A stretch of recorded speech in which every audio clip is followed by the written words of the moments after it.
जंगल में एक नाला था। नाले के पास दो बकरियां रहती थी, काली और भूरी। नाले के किनारे हरी हरी घास लगी थी। दोनों बकरियां रोज वहां घास चरने जाती थी। एक दिन भूरी बकरी नाले के किनारे घास चर रही थी। काली बकरी वहाँ नहीं आई थी। वह आज दूसरे किनारे पर घास चरने चली गई थी। भूरी बकरी ने इधर उधर देखा, फिर उसने नाले के दूसरी तरफ देखा। बकरी ने सोचा, उस किनारे के घास रंग कितना हरा है, वह घास नरम भी होगी।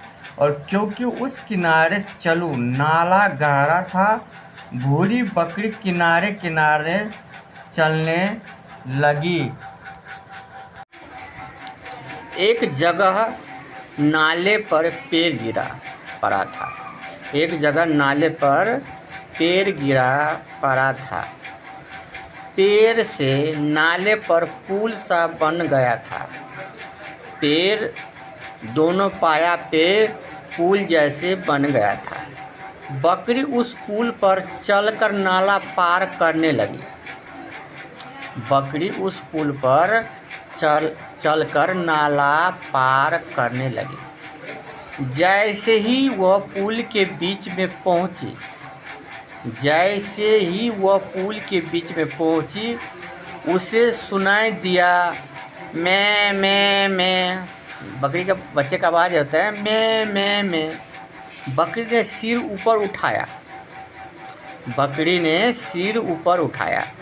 अरे, वो बकरी तो इधर ही आ रही है।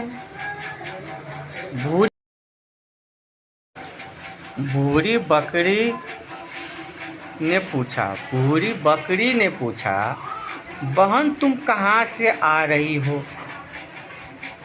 काली बकरी ने कहा, मैं उस किनारे गई थी, अब वापस जा रही हूँ।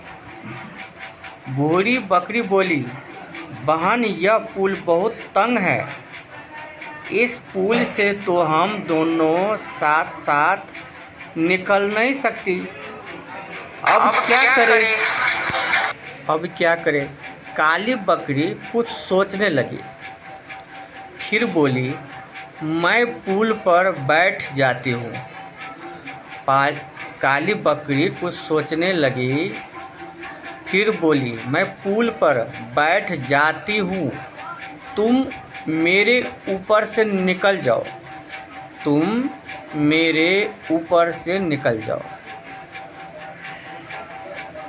भूरी बकरी झट से बोली, नहीं, मैं बैठ जाती हूँ, तुम पहले निकल जाओ। भूरी बकरी पुल पर नीचे बैठ गई।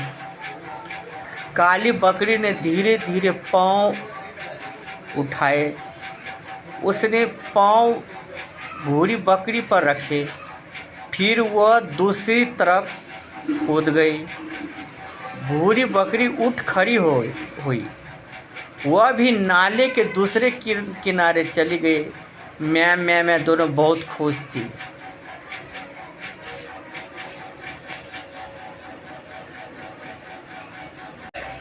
इस कहानी के से समझ यह मिलता है कि बकरी कितनी समझदारी से एक दूसरे के पुल पार हो गई। यदि वो बोलता तुम नीचे बैठो, वो बोलता तुम नीचे बैठे, तो यह संभव नहीं था।